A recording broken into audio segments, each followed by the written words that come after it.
बाणगढ़ किला भारत की सबसे डरावनी जगह में से एक है। यहाँ पर कई तरह के अनसुलझे राज हैं जिसको सुलझाना बेहद ही मुश्किल है। यहाँ पर काफी मात्रा में अलौकिक शक्तियाँ पाई जाती हैं जो लोगों को अपनी तरफ आकर्षित करती हैं।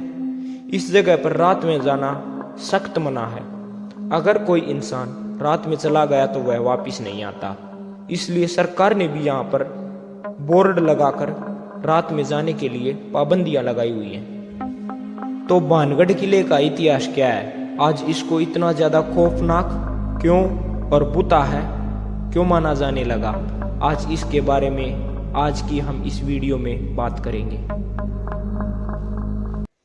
दोस्तों, बाणगढ़ किले का निर्माण आमेर के शासक राज भगवान दास ने सन 1573 में अपने छोटे बेटे माधव सिंह के लिए करवाया था।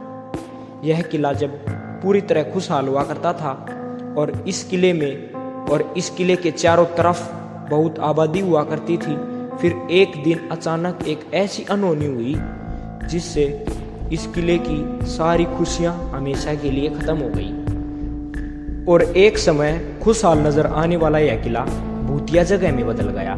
लोगों के मन में इस किले का एक ऐसा डर बैठ गया कि लोगों ने इसे छोड़ना शुरू कर दिया। फिर धीरे धीरे यह खुशहाल रहने वाला किला एक दिन वीरान हो गया। यह किला जब से वीरान पड़ा हुआ है, लोगों का मानना यह है कि यहाँ पर भूतों का साया है। इस किले से लोगों ने काफी चीखने और चिल्लाने की आवाजें सुनाई देती हैं और यहाँ पर रात को रहस्यमयी घुंघरुओं की आवाजें आती हैं।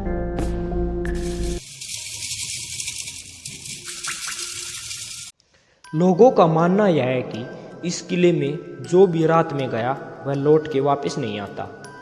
इस वजह के कारण दिन में भी यहाँ लोगों का कम आना जाना लगा रहता है। अब ये सवाल तो हर इंसान के मन में जरूर होगा कि आखिरकार इस किले के साथ ऐसा क्या हुआ था कि इस जगह को भूतिया क्यों माना जाने लगा। असल में इस किले के हॉन्टेड होने के पीछे राजकुमारी रत्नावती की कहानी बताई गई है। राजकुमारी रत्नावती की खूबसूरती की चर्चा दूर दूर तक की जाती थी। उस समय राजकुमारी की उम्र 18 वर्ष थी। उनकी सुंदरता की वजह से ही बहुत से अलग अलग सियासतों के राजकुमार उनसे शादी करना चाहते थे, जिसके लिए राजकुमारी रत्नावती के लिए शादी के प्रस्ताव आते रहते थे, लेकिन राजकुमारी ने अब तक किसी का प्रस्ताव स्वीकार नहीं किया था। एक बार राजकुमारी अपनी सहेलियों के साथ खरीदारी के लिए बाजार गई हुई थी। वहां राजकुमारी अपने लिए इत्र देख रही थी। तभी वहां पर एक सिंह या शेवड़ा नामक तांत्रिक की दृष्टि राजकुमारी पर पड़ी। यह तांत्रिक उसी इलाके का रहने वाला था। यह तांत्रिक काले जादू में निपुण था। राजकुमारी को एक नज़र में देखकर सिंह उस पर पूरी तरह फिदा हो गया था और उसी समय उस तांत्रिक ने यह सोच लिया था कि वह राजकुमारी को किसी भी तरह हासिल करके रहेगा। तब उसने वहां राजकुमारी की पसंद की हुई इत्र की बोतल में एक बोतल को चुपके से उठाया और उस इत्र की बोतल में काला जादू करके उसको वहीं पर वापस रख दिया। वह राजकुमारी को अपने वश में करना चाहता था। उसकी ये तरकीब काफ़ी हद तक सफल हो रही थी। उसके बाद राजकुमारी उन सभी इत्र की बोतलों को लेकर महल की तरफ चलने लगी। तभी रास्ते में उसकी सहेली ने राजकुमारी को सारी बातें बताई कि उस तांत्रिक ने उस शीशी पर काला जादू कर रखा है। क्योंकि जब सिंह या शेवड़ा काला जादू कर रहा था तो राजकुमारी की सहेली ने यह सब देख लिया था और वह डर की वजह से तब ये सब बता नहीं पाई। सहेली की बात सुनकर राजकुमारी बहुत चौंक गई और उसने उस शीशी को रास्ते में पड़े एक पत्थर पर दे मारी, जिसकी वजह से वह शीशी टूट गई और सारा इत्र उस पत्थर पर गिर गया। और दोस्तों, इस तरह से उस इत्र पर किया गया काला जादू अब उस पत्थर पर हो चुका था, जिसके बाद वह पत्थर खुद व खुद लुढ़कते लुढ़कते सिंह या शेवड़ा की तरफ बढ़ने लगा।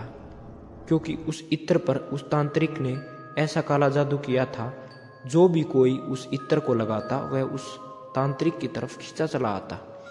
इन सब की वजह से वह पत्थर अब उस तांत्रिक की तरफ बढ़ने लगा और तांत्रिक को कुचल डाला, जिसके कारण उस सिंह या शेवड़ा की मौत हो गई। मरने से पहले उस तांत्रिक ने श्राप दिया कि राजकुमारी और इस किले में रहने वाले सभी लोगों की मृत्यु हो जाएगी और वह यहाँ पर हमेशा हमेशा के लिए भटकते रहेंगे। इस किले में हमेशा हमेशा के लिए भटकते रहेंगे। उसके कुछ समय बाद भानगढ़ और पड़ोसी राज्य अजबगढ़ के बीच युद्ध छिड़ गया। उस युद्ध में अजबगढ़ के सैनिकों ने भानगढ़ के महल में रहने वाले सभी लोगों को मार डाला, जिसमें राजकुमारी भी शामिल थी। उसके बाद यह किला श्रापित हो गया और यहाँ आत्माएं भटकने लगी। फिर धीरे धीरे इस महल के आसपास रहने वाले सभी लोग इस जगह को छोड़कर चले गए। उसके बाद रात में यहाँ पर कोई नहीं जाता।